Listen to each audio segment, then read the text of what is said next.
Hello everyone. So in this segment we are going to talk about DBMS architecture.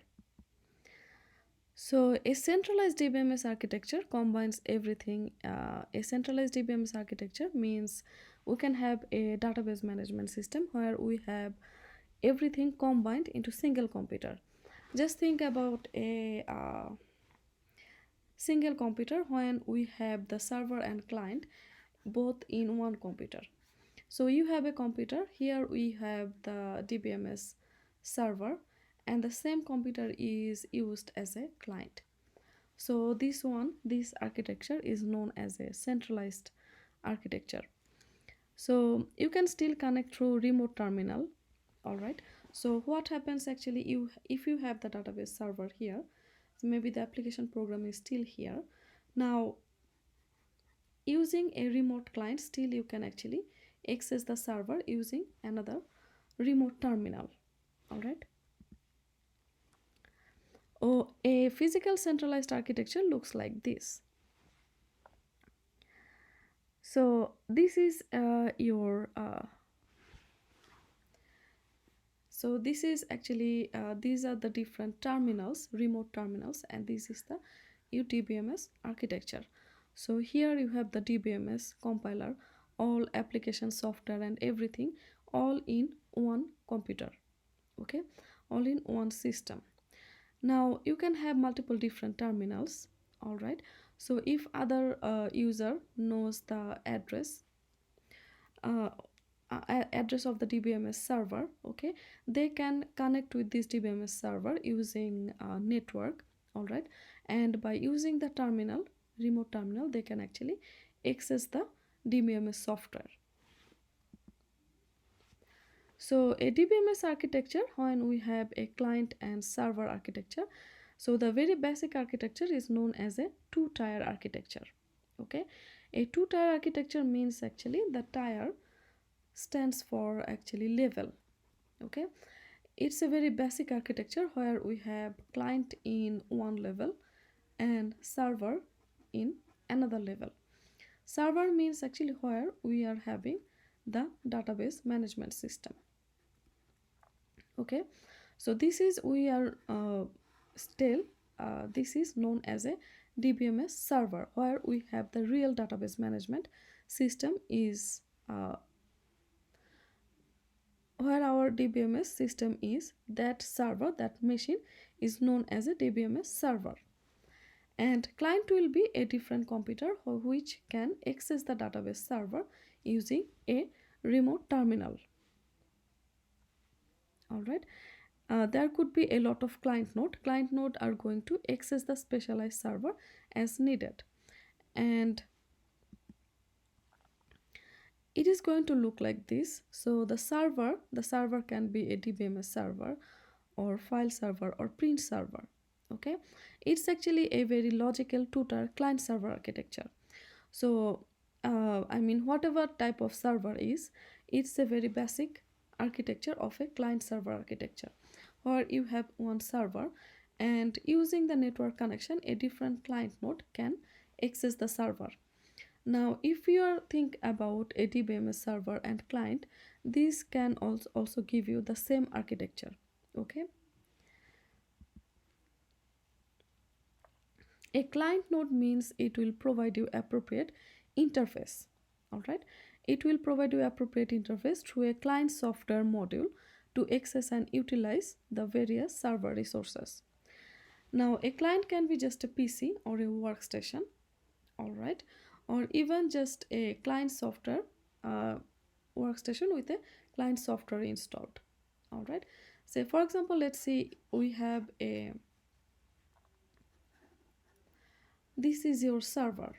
Okay, here every software, the DBMS software, the data storage, everything will be in this server. All right, and the client can be just a separate PC, or it's a workstation where you may have just a client software installed. It doesn't have to the client node doesn't have to have the DBMS software. All right, a client software, it could be just a simple application program.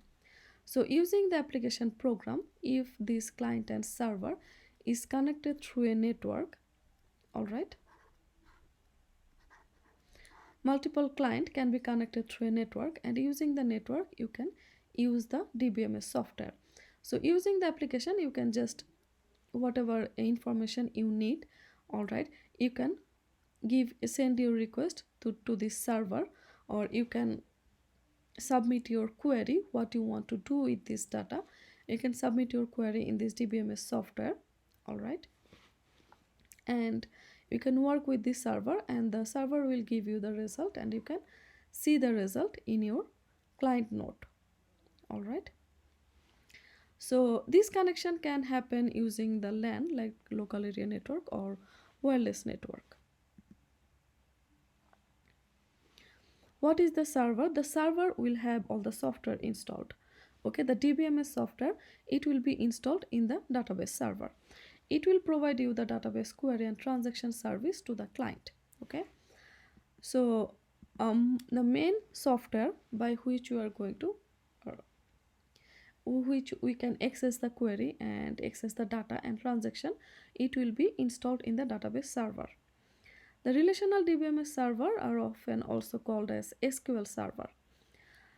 In the next chapter, we'll talk about a DBMS model known as relational model. Okay, so the relational DBMS, they also known as SQL server, also like a query server or transaction server.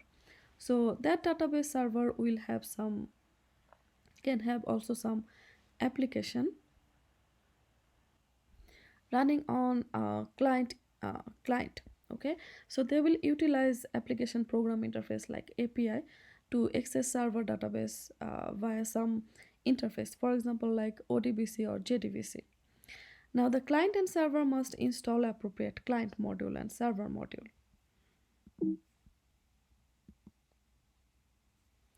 In DBMS architecture, we can have actually two different type of client server architecture. So the very basic client server architecture we saw known as the very basic two-tier architecture, where we have a client in one level or one tier and server in another level or another tier. The tier simply means actually level. Okay, so in two-tier architecture we have a program running at the client level, all right.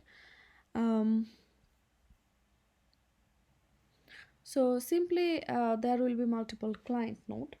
Okay, as we see in our last example, there will be multiple client node. Okay, so they will be connected via network. Okay, and using the network they will be able to access the server, and they are all the client node. So each of the client node can have a program by which the client will be able to connect to the several DBMS. Okay, so the data source can be like files or another non-DBMS software also, all right. So the client will focus mostly on user interface interaction. So the client will have some software by which there will be a user interface by which the user can send some request. For example, say you have a program, all right. This program is probably just a menu, just a form where you can send a you can fill up the form, let's see name, and you can submit the form, and that form will be submitted to the database server, all right. So a client is going to be simply a software, a simple program, all right. A client is a machine where there will be a simple software or simple program installed. Using that program or interface, we will be able to connect to the database management server, all right.